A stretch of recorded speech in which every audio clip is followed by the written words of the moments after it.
বাহিনীর প্রসঙ্গে এবং শেখ হাসিনা পালিয়ে যাবার পরে সদরে যারা সেনাপ্রধানের সঙ্গে বৈঠকে ছিলেন আপনি তার মধ্যে ছিলেন এবং আমরা তখন সেনাপ্রধানের কণ্ঠে যেটা বোঝার চেষ্টা করেছি যে তিনি তখন অত্যন্ত গুরুত্ব দিয়েও আপনার কথা একাধিকবার বলেছেন। আমি একটু বুঝতে চাই যে তাদের মাইন্ডসেট তখন কেমন মনে হয়েছিল। আজকে সেনাবাহিনী সেনাপ্রধানকে নিয়ে প্রায় নিয়মিত অনেক ধরনের কথাবার্তা, এমনকি সরকারের সঙ্গে সংশ্লিষ্টরা অনেক কথা বলছেন। আপনি তো মানে বডি ল্যাঙ্গুয়েজ সব মিলিয়ে আমি আপনাকে একটা কথা বলি, আমাদেরকে প্রত্যেকটা জিনিস পার্সপেক্টিভ অনুযায়ী দেখতে হবে। আমাদের যে সেনা প্রধান আছে ওনার একটা ঐতিহাসিক রোল ছিল এই গণ অভ্যুত্থানের পক্ষে, এটা কারো তুচ্ছতা ছিল, করা উচিত না। উনি কিন্তু করা হচ্ছে তো না, হচ্ছে, আমি উচিত না বলছি, হচ্ছে তারা, এটা তো ভাই সব জায়গায় তো মবক্রাসি চলতেছে। এখন আপনার এটা বুঝতে হবে যে উনি শেখ হাসিনার নিয়োজিত সেনা প্রধান ছিলেন, উনি শেখ হাসিনার আত্মীয় ছিলেন। উনি এরকম একটা সময়, এখন আপনার মানুষের অবদানকে ছোট করার জন্য নানান কথা বলা হয়, আপনার ক্ষেত্রে হয়, আমার ক্ষেত্রে হয়, যে যারে বলতেছে সবাই সবার গালি দিচ্ছে, সবাই সবাইকে দোষ দিচ্ছে। ইউনূস স্যারের অবদান ছোট করছে না, উনি কি করেছে জুলাই গণঅভ্যুত্থানে এসব প্রশ্ন তোলা হয় না, আপনার প্রশ্ন তোলা হয় না, আমার প্রশ্ন তোলা হয় না, আপনি নাকি ভারতের দালাল, আমি ভারতের দালাল, সবই তো বলা হচ্ছে। এই যে সামগ্রিক আক্রমণ প্রক্রিয়া, এই আক্রমণটা সম্ভবত ওনার ক্ষেত্রে আসতো না, যেহেতু উনি একটুখানি ওপেন আপ করেছে, কিছু কিছু ব্যাপার কথা বলা শুরু করেছে, তাহলে এই সুযোগটা থাকতো না। আমি ব্যক্তিগতভাবে আপনাকে বলি, এটা আমার ব্যক্তিগত অভিমত, আমি কাছের থেকে দেখে আমার কাছে মনে হয়েছে এই গণ অভ্যুত্থানের প্রতি ওনার প্রচণ্ড শ্রদ্ধাবোধ আছে।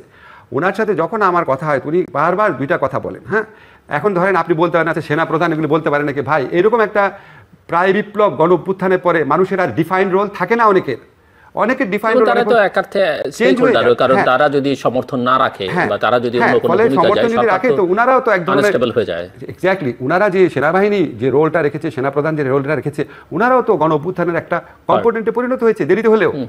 ফলে উনার সাথে যখন আমার ব্যক্তিগতভাবে বিভিন্ন সময় দেখা টাকা হতো, প্রথম দিকে বেশি দেখা হতো বিভিন্ন প্রোগ্রামে, উনাকে দেখতাম উনার দুইটা ব্যাপারে খুব আকাঙ্ক্ষা আছে। একটা হচ্ছে কিছু সংস্কার যেন করা হয় দেশে, আরেকটা হচ্ছে যে আমাদের একটু মানে দেশ আনস্টেবল যেন না হয়ে পড়ে তাড়াতাড়ি করে ইলেকশন প্রসেস আসার জন্য। আমার কাছে মনে হয়েছে ওনার সবসময় আশঙ্কা থাকে কি, ইলেকশন যত দেরি হবে তত দেশের মধ্যে বিভিন্ন ধরনের চক্রান্ত ষড়যন্ত্র হতে পারে। আরেকটা কথা উনি সবসময় বলতেন, উনি আর্মিকে বেশি দিন বাইরে রাখতে চান না, সম্ভবত 111 এক্সপিরিয়েন্সের কারণে আর্মির মধ্যে সিভিলিয়ান ভাইস ঢুকে যেতে পারে। আমি ফ্র্যাঙ্কলি আপনাকে বললাম, তো আমার কাছে উনাকে যেভাবে পোট্রে করা হয় কিছু কিছু মাধ্যমে, আমার কাছে মনে হয় অবিচার করা হয় এবং উস্কানিমূলক বক্তব্য দেওয়া হয়।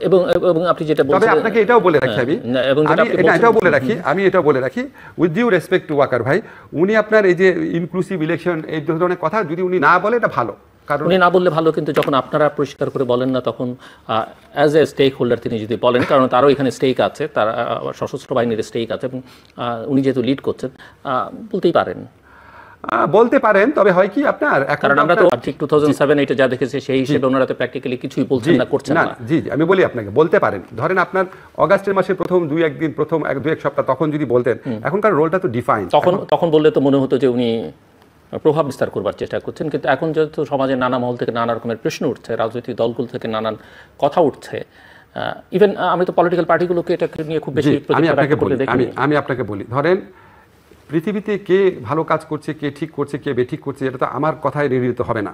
আপনার বক্তব্য সঠিক হতে পারে, কিন্তু আমার মতে মানে দেশে যেই পরিমাণ সেন্সিটিভিটি তৈরি হয়েছে আওয়ামী লীগের সম্পর্কে, আওয়ামী লীগের সভানেত্রী লেথাল ওয়েপন ইউজ করার জন্য আদেশ দিচ্ছেন, এই করছেন সেই করছেন। আওয়ামী লীগের সকল পর্যায়ের নেতৃবৃন্দ, সবচেয়ে ভালো নেত্রী যেটা দেখেন সেটার পিছনেও সেও একটা না একটা কুৎসিত নির্বাচনে ইলেক্টেড লোক। তো এরকম পরিস্থিতিতে এটা নিয়ে মানুষের মধ্যে প্রচণ্ড সেন্সিটিভিটি কাজ করে। ধরেন আপনাকে আমি ফ্র্যাঙ্কলি বলি, আমি ফ্র্যাঙ্কলি বিশ্বাস করি, ভুলে যান আমি উপদেষ্টা, আমি মানুষ হিসেবে বিশ্বাস করি আওয়ামী লীগকে আবার যদি নির্বাচনের সুযোগ দেওয়া হয়, আওয়ামী লীগ দেশকে আবার দোজক বানানোর চেষ্টা করবে। তার কাছে এত টাকা আছে এবং তার মধ্যে কোনো রিমোর্স নাই, সে যেটা করেছে এই জুলাই হত্যাকাণ্ড, এটা কোনো রিমোর্স নাই। তো যার রিমোর্স নাই এবং যার কাছে এত টাকা আছে, যার কমপক্ষে 15-20% মানুষ যাদের অন্ধ সাপোর্টার, তারা দেশকে আবার মানে দোজক বানায় ফেলার মতো। কিন্তু সেই সিদ্ধান্ত কে নেবে? না, সেই সিদ্ধান্ত কে নেবে? এটা নেবে পলিটিক্যাল, আমি আপনাকে বলি, সেই সিদ্ধান্ত পলিটিক্যাল পার্টি নেবে, সেই সিদ্ধান্ত বিচারিক প্রক্রিয়া আসতে পারে, সেই সিদ্ধান্ত নির্বাচন কমিশন নিতে পারে। আমি ব্যক্তিগতভাবে মনে করি এই বিষয়টা নিয়ে আর্মি চিফ আপনার যদি কথা না বলেন ভালো হয়, বুঝছেন? ওনার এই বিষয়ে কথা বলে উনি নিজেকে এক্সপোজ করে দিচ্ছেন, কারণ এই আকাঙ্ক্ষার বিপক্ষে বহু ইলেকশনের কথা তো প্রায় সবাই বলছে, মানে একটা স্ট্যান্ডার্ড ইলেকশন মানেই তো ইনক্লুসিভ ইলেকশন, ইভেন জাতিসংঘ বলছে। জি, জাতিসংঘ বলেছে। জাতিসংঘ ইনক্লুসিভ ইলেকশন বলে নাই জিল্লুর, জাতিসংঘ বলেছেন দল নিষিদ্ধ করার বিপক্ষে। আমি আপনাকে দুটো জিনিস ক্লিয়ার করি, জাতিসংঘের রিপোর্টে ইনক্লুসিভ ইলেকশন বলে নাই, জাতিসংঘের রিপোর্টে বলেছে দল যেন নিষিদ্ধ করা না হয়।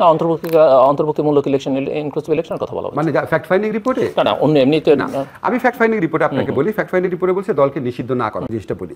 দেখেন, আওয়ামী লীগ কিন্তু জামাতের নিবন্ধন বাতিল করেছিল, নির্বাচনে অংশগ্রহণ করতে পারে নাই। আওয়ামী লীগ কিন্তু জামাতকে নিষিদ্ধ করেছে জুলাই মাসে শেষ থেকে। আর নিবন্ধন বাতিল ডিফারেন্ট, আলাদা জিনিস। অফকোর্স নিষিদ্ধকরণ করা, একটা দলকে নিষিদ্ধ করা উচিত কি উচিত না, এটা নিয়ে সমাজে ভিন্ন মত থাকতে পারে, কিন্তু আওয়ামী লীগকে ঠিক এখনই আবার ইলেকশনে অংশগ্রহণ করতে দেওয়া, ইনক্লুসিভ ইলেকশন, সেটা নিয়ে কিন্তু মানুষের প্রচণ্ড আপত্তি আছে। এখন সমস্যাটা হচ্ছে কি জিল্লুর, ধরেন মেজরিটি মানুষের আপত্তি আছে। এখন আপনি যদি বলেন তাহলে আপনাকে একসেপ্ট করে নিতে হবে, এটা বলার কারণে আপনার সমালোচনা আসবে।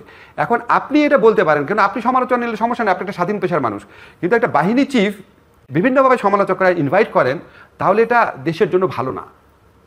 কাজে এসব ব্যাপারে এটা এই পয়েন্টে বিশেষ করে আমি মনে করি, মানে আমার ব্যক্তিগত অভিমত, আই মে বি রং, মানে এমন তো হতে পারে, আমরা তো আর জানি না যে উনি হয়তো ওনার মেসেজটা আপনাদেরকে বলতে আমি সরকারকে কনভে করেছে, বাট সরকারের রেসপন্স পাননি, সো ওনার কাছে মনে হয়েছে যে বলা প্রয়োজন। আমি একটু গোড়ায় যাই, যেখান থেকে আমরা আলোচনাটা শুরু করেছিলাম, ওই যে সরকারটা যেভাবে গঠিত হলো, এই সরকারে কার শেয়ার কতখানি?